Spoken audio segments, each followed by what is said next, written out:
आता एक मोठी बातमी। विविध मागण्यांसाठी राज्यातील अंगणवाडी सेविका आक्रमक झालेल्या आहेत। मानधनवाढ, ग्रॅच्युटी आणि मासिक पेन्शनबाबत आज सरकारकडून अध्यादेश न निघाल्यास 1 ऑक्टोबरपासून म्हणजेच उद्यापासून राज्यभर चक्काजामचा इशारा अंगणवाडी सेविकांनी दिलाय। प्रलंबित मागण्या मंत्रिमंडळात मान्य होऊन शासकीय आदेश निघेपर्यंत आंदोलन सुरूच ठेवण्याचा निर्धार त्यांनी केलाय। मागण्यांबाबत आज सरकारकडून अध्यादेश न निघाल्यास 1 ऑक्टोबरला मुंबईसह राज्यातील अंगणवाडी कर्मचारी रस्त्यावर उतरून चक्काजाम आंदोलन करतील असा इशारा कृती समितीने दिलाय आणि त्यामुळे सरकारने मागण्या मान्य करून अंमलबजावणी करावी अशी मागणी देखील करण्यात आली आहे। तर राज्यभर चक्काजाम आंदोलनाचा इशारा देखील अंगणवाडी सेविकांकडून देण्यात आलेला आहे। राज्यातील अंगणवाडी सेविका आक्रमक झाल्याचं पाहायला मिळतंय। आज सरकारकडून अध्यादेश निघाला नाही तर 1 ऑक्टोबरपासून रास्ता रोको करणार असल्याचं देखील अंगणवाडी सेविकांनी म्हटलंय। दरम्यान पश्चिम महाराष्ट्रातली आता एक मोठी बातमी। रणजितसिंह मोहिते पाटील काँग्रेसमध्ये जाण्याची शक्यता आहे। दिल्लीमध्ये जाऊन काँग्रेसच्या वरिष्ठ नेत्यांची त्यांनी भेट घेतली असल्याचं कळतंय।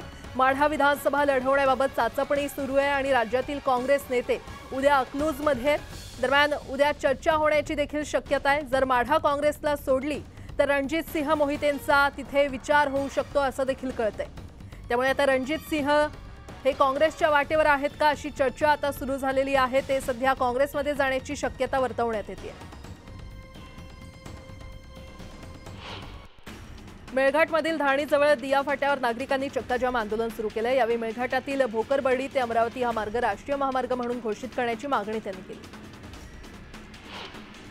खेडमधील बहिरवली गावातील पोस्ट ऑफिसमध्ये मोठ्या आर्थिक अफरातफर झाल्याच्या तक्रारी आलेल्या आहेत। यानंतर कार्यालयातील सर्व खातेदारांच्या विविध खात्यांची तसंच विविध योजनेअंतर्गत ठेवलेल्या रकमेची खातेनिहाय तपासणी डाकघर निरीक्षकांच्या मार्फत सुरू करण्यात आली आहे।